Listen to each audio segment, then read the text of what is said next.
I've got 5 things that I want to share with you that you will know you're actually doing the work. These things, if you do them and are doing them, it says the right things about you. And the beautiful thing is that you're the only person that can answer this for yourself. So this isn't some sort of comparison thing. This is you and you. So you want to know if you're actually doing the work? Here's the 5 signs. Your standards increase faster than your image. So how does that apply? That means that you hold yourself to account without needing public acknowledgement that you're holding yourself to account. You live a standard for your life, and it's not attached to your image. But I will say, however, that because truth always comes out, it will elevate to that point as you continue. You will be seen as somebody with a strong foundation and that's somebody that is actually successful.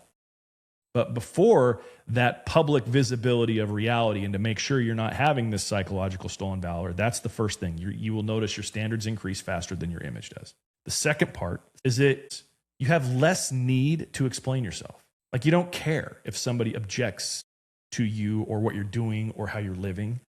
You don't have to defend yourself to anybody. You stop feeling even the requirement to do that. You look at the people that are asking those things of you as a joke. It's like that old thing when I would play basketball as a young man, you'd yell scoreboard. When they were talking mess to you and you're playing hoop and you're ahead, you look at the scoreboard. Like, the results matter. So when you are doing the work, actually doing the work, and you know that incremental increase that's growing inside of you, you don't feel the need to explain yourself anymore. You're like, I don't care what you think. It doesn't matter. And the reason why is because you have earned internally. There's evidence of your effort internally. And it makes a big difference. The third thing to know that you're actually doing the work is that your private behavior matches up to your public claims. Who you are alone is exactly who you are out loud. There is no difference in your authenticity. You do not hide things. You share yourself and your reality easily. Your private behavior matches up with your public claims. I want to make sure there's something clear about that declaration, though. That doesn't mean that you're perfect in private. That means that you don't hide it. And that's an important distinction. This whole process of knowing that you're actually doing the work is coming to terms with what's real, coming to terms with what is. And if you are conflating your public behavior, making it seem like you're better than you are, when in private you're not that put together, energetically it shows forth, but you will know. Now, the fourth thing to know you're actually doing the work is that you can sit in those environments that don't reward you yet. You can be in upgraded environments and not feel threatened by it because you know you're not being a poser. There's a level of aspiration in these environments, and you're looking at those people and those things as something that you want to achieve the right way, the foundationally strong way, the way that lets you keep them. That's one of the distinctions in this. It's really, really easy, for example, to go buy a luxury car.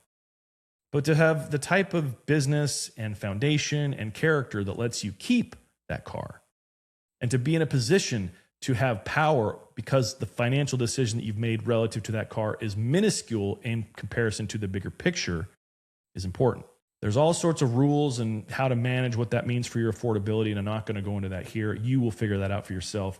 But that fourth reason, the fourth way you'll know you're actually doing the work is that you can be in those environments and you will feel that they are aspirational as opposed to exposing you. And the fifth one, I think, is one of the most important things, is you learn that discomfort doesn't mean there's something wrong with you. It's just a signal.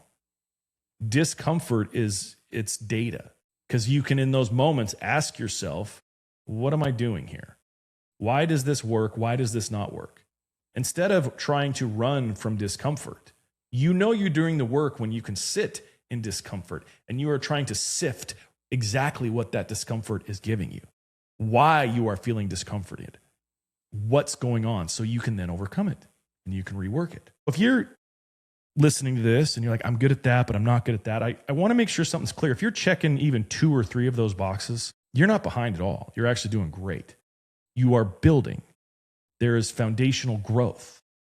And growth and building, sometimes it doesn't look impressive. It looks quiet. It's pretty boring, actually. And it's lonely because you're doing the little things on a day-to-day basis to increase your foundation, but yet it hasn't reached the point to where it's visible or where you can have that adjustment. And so even though it's real, it's lonely. There's nothing to brag about. There's nothing to share about. But at the same time, you know you have to do it.